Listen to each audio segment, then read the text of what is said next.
Praise the lord. మరి ఒక రోజు దేవుని యొక్క వాగ్దానాన్ని మనం ధ్యానించుటకు దేవుడు అనుగ్రహించిన మహోన్నతమైన కృపను బట్టి దేవాతి దేవునికి కృతజ్ఞతాస్తుతులు చెల్లిస్తున్నాను.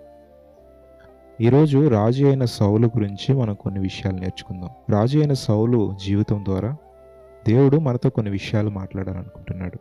సౌలు జీవితం మనం చూసుకుంటే సౌలు మొదటి స్థానం ఇచ్చేటట్టు ఎవరికి? దేవునికి. ప్రతి విషయంలో. అందుకే తనని ఎంచుకుని అభిషేకించాడు దేవుడు. చూడండి, తర్వాత అధికారం తన చేతికి వచ్చిన తర్వాత ఆ మొదటి స్థానం చివరి స్థానం అయిపోయింది. అంటే దేవునికి లోబడి ఉండడం మానేశాడు, దేవుని మాట వినడం మానేశాడు, దేవునికి విరోధమైన కార్యాలు చేయడం ప్రారంభించాడు. దేవుడంటే లెక్క లేకుండా దేవునికి విరోధమైన పనులన్నీ చేసుకుంటూ వచ్చాడు. ఇవన్నీ చేసి అక్రమంగా జీవించి దేవునికి కోపం రగులుకునేలా చేశాడు. చూడండి, దేవుడు ఆ సమయంలోనే అతన్ని విసర్జించేశాడు. అతని మీద దృష్టి ఉంచలేదు. అతని మీద కోపం రగులుకుంది కాబట్టి అతన్ని విడిచిపెట్టేశాడు. ఎప్పుడైతే దేవునికి కోపం రగులుకుందో దేవుడు ఒక యవనస్తుని ఎంచుకున్నాడు. సమూయేలు ద్వారా ఆ యవనస్తుడికి అభిషేకం చేశాడు రాజుగా. ఆ యవనస్తుడే దావీదు. ఎప్పుడైతే సౌలు ఈ యొక్క విషయం తెలుసుకున్నాడో దేవుడు అభిషేకించిన దావీదుని చంపాలనే కుట్ర కూడా ప్లాన్ చేశాడు. అభిషేకించిన దావీదును చంపేస్తే ఇంకా మనకి రాజుగా పోటీకి ఎవరు ఉండరు అనే విధంగా అంత అక్రమముగా క్రూరంగా ఆలోచించాడు సౌలు. ఎందుకంటే అతను దేవుడికి ఇవ్వాల్సిన స్థానాన్ని లోకానుసారంగా సాతానికి ఇచ్చాడు. చూడండి, మన జీవితాల్లో కూడా దేవునికి మొదటి స్థానం మనం ఇస్తున్నామా? మనం చేసే ప్రతి పని దేవుని ముందు పెట్టి దేవుని అడిగి మనం ప్రారంభిస్తున్నామా? దేవుని యొక్క మాట మనం వింటున్నామా? ఇవన్నీ కూడా మనం ఆలోచించుకోవాలి. ఎందుకంటే సౌలు కూడా మొదట దేవుని మాట విని రాను రాను దేవుని మాటకు లోబడి ఉండకుండా ఇష్టానుసారంగా జీవించాడు. మన జీవితాల్లో కూడా చూసుకుంటే చూడండి, మనకు అన్నీ ఉన్నప్పుడు దేవుడు గుర్తురాడు. సమస్యలు, ఇబ్బందులు, కష్టాలు ఎప్పుడైతే మన జీవితంలో అడుగు పెడతాయో ఆ రోజే దేవుడు మనకు గుర్తొస్తాడు.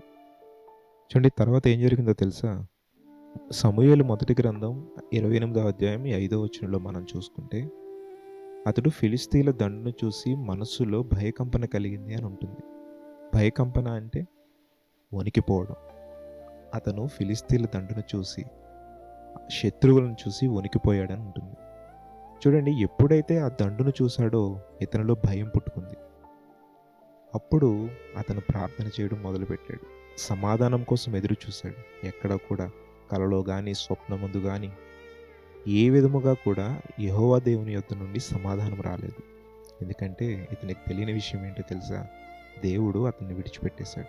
చూడండి, దేవుడు మొదటే ఇతనికి ఎప్పుడైతే ఇతను లోబడి ఉండట్లేదో, ఎప్పుడైతే ఇతను ఇష్టానుసారంగా రాజ్యాన్ని పరిపాలిస్తున్నాడో సమూయేలు ద్వారా అప్పటికే గద్దించాడు. ఏమని? నీకు భయం కలిగినప్పుడు, నీకు తుఫాను వలె నీ మీదకు ఉపద్రవం వచ్చినప్పుడు నీవు నాకు ప్రార్థన చేస్తావు, నీవు నాకు మొరపెడతావు. అప్పుడు నేను నీ ముఖం చూడను, నీ ప్రార్థన నేను వినను. ఎందుకంటే సౌలు, నువ్వు నాకు విరోధంగా జీవించావు, నీవు నా మాట వినలేదు, నన్ను పట్టించుకోలేదు అని దేవుడు సమూయేలు ద్వారా గద్దించాడు. అయినప్పటికీ సౌలు ఆ టైంలో అతని మాట లెక్క చేయలేదు, దేవుని మాట లెక్క చేయలేదు. ఎప్పుడైతే శత్రువు ఒకేసారి తన మీదకి వచ్చాడో అప్పుడు సౌలుకి అర్థమైంది దేవుడు తన పక్షాన లేడు అని. అనేక రకములుగా దేవుని సమాధానం కోసం ఎదురు చూశాడట. శకునగాండ్రులను, వాళ్ళని, ప్రవక్తల్ని, ఇలా అనేక మందిని కలల ద్వారా కానీ స్వప్నాల ద్వారా కానీ యెహోవా సమాధానం వస్తుందేమో అని ఎదురు చూశాడట. ఎందుకంటే ఇతనికి తెలియని విషయం తెలుసా? ఇతన్ని దేవుడు విడిచిపెట్టేశాడు. ఇతని మీద దేవుడు దృష్టి ఉంచలేదు. అయితే ఒక శకునగాండ్రు ద్వారా సమూయేలుతో సౌలు మాట్లాడతాడు. అయ్యా, నేను భయంకరమైన పరిస్థితుల్లో ఉన్నాను, శత్రువులు నన్ను చుట్టుముట్టేశారు, దేవుని యొద్ద నుండి సమాధానము లేదు అని సమూయేలుతో ప్రాధేయపడతాడు. ఇప్పుడు సమూయేలు మాట్లాడుతూ అంటాడు, సౌలు, మొదట్లో నీ స్థితి ఎట్లా ఉందో తెలుసా? రాజు కాకముందు తప్పిపోయిన గాడిదలను వెతుక్కుంటున్న నీకు నీ మనస్సును ఎరిగి నీ యొక్క హృదయాన్ని ఎరిగి దేవుడు రాజుగా నిన్ను అభిషేకించాడు, రాజుగా నిన్ను ఎన్నుకున్నాడు. అటువంటి నీవు ఏ స్థితిలో ఉన్నావో తెలుసా? దేవుని మాట వినకుండా, దేవునికి లోబడకుండా, ఇష్టానుసారంగా రాజ్యాన్ని పరిపాలిస్తూ, ఇట్లా దేవునికి విరోధమైన కార్యాలు జరిగిస్తూ, దేవునికి నువ్వు కోపము రగులుకునేలా చేశావు. దేవుడు నిన్ను విసర్జించేశాడు. దేవుడు నీ మీద దృష్టి ఉంచలేదు. దేవుడు నిన్ను శత్రువుల చేతికి అప్పగించేశాడు. చూడండి, మన జీవితంలో కూడా ఇష్టానుసారంగా జీవించేస్తాం. దేవుని మాటకు లోబడం. దేవుడంటే లెక్క లేకుండా జీవిస్తాం. సేవకులంటే గౌరవం లేకుండా చూస్తాం. ఇట్లా దేవుని మాటకు లోబడకుండా మనం ఇష్టం వచ్చినట్లు మనం జీవించి, కొంచెం కష్టం రాగానే, కొంచెం శ్రమ రాగానే, కొంచెం దుఃఖం రాగానే, కాళ్ళు చేతులు ఆడని పరిస్థితులు మన జీవితాల్లో రాగానే వెంటనే మనకు గుర్తొచ్చేది ఎవరు? దేవుడు. కానీ ఇవేమీ లేనప్పుడు మాత్రం దేవుడు మనకు గుర్తుకు రాడు. సౌలు జీవితంలో కూడా అదే జరిగింది. అధికారం చేతిలో ఉన్నంతసేపు, విలాసాలు చేతిలో ఉన్నంతసేపు దేవుడు గుర్తు రాలేదు. దేవుడు చెప్పిన మాటను అతను లెక్క చేయలేదు. దేవునికి లోబడి ఉండలేదు. కానీ ఫిలిష్తీయులు ఎప్పుడైతే వీళ్ళని చుట్టుముట్టారో దేవుని వద్దకు వెళ్ళాడు. అప్పటికే దేవుడు అతన్ని విసర్జించాడు. మనం కూడా ఏమీ కష్టాలు, నష్టాలు, ఇబ్బందులు లేని సమయంలో దేవుణ్ణి వదిలేసి, కష్టాలు, నష్టాలు రాగానే దేవుని వద్దకు వస్తే దేవుడు ఆ సమయంలో నీకు ఏ విధంగా సహాయం చేస్తాడు చెప్పండి? ఎందుకంటే ముందు నుండి నిన్ను గద్దిస్తూ వచ్చాడు కదా, ఇది చేయొద్దు, చేయొద్దు, చేయొద్దు. చూడండి, ఇష్టానుసారంగా జీవిస్తూ, దేవుడంటే లోబడకుండా, దేవుడంటే లెక్క లేకుండా ఉండేవారి ప్రార్థన ఆయన ఆలకించాడు. మన కుటుంబంలో కానీ, మనలో కానీ, మన జీవితంలో కానీ శ్రమలు అట్లా ఉంటున్నాయి అంటే మన జీవితంలో ఏదో దేవునికి ఇష్టం లేని కార్యం ఇంకా జరుగుతుందని అర్థం. చూడండి, మనం ఏదైనా తప్పు చేస్తున్నప్పుడు మనసులో ఖచ్చితంగా దేవుడు మనల్ని గద్దిస్తాడు. ఇది తప్పయ్యా, ఇది పాపం, ఇది చేయకూడదు అని. ఆ మాటని మనం త్రోసిపుచ్చి ఆ కార్యాన్ని మనం చేస్తాం. చూడండి, అటువంటి వారి ప్రార్థన దేవుడు ఎన్నటికీ ఆలకించాడు. నువ్వు ఆ పాపాలని, దేవునికి విరోధమైన కార్యాలని నువ్వు విడిచిపెట్టగలిగితే ఈ రోజే దేవుడు నీ సమస్యను తీర్చగలడు. ఎందుకంటే లోక పాపములను మోసుకొని పోవు దేవుని గొర్రెపిల్ల ఎవరు చెప్పండి? మన ప్రభువైన యేసుక్రీస్తు. ఆయన మన యొక్క పాపాలను కడగడం కోసం పరలోకము నుండి భూమి మీదకి దిగివచ్చి మన పాపములన్నీ తన శిలువ మ్రానుపై వేసుకుని రక్తంతో మనల్ని కడిగి ప్రాణముతో వెలయిచ్చి మనల్ని కొనుక్కున్నాడు. కాబట్టి నువ్వు ప్రార్థించు, ఖచ్చితంగా నీ పాపాలు క్షమించబడి దేవుడు గొప్ప ఆశీర్వాదాన్ని నీ జీవితంలో ఇస్తాడు. నీవు మొదట చేయాల్సింది ఏంటో తెలుసా?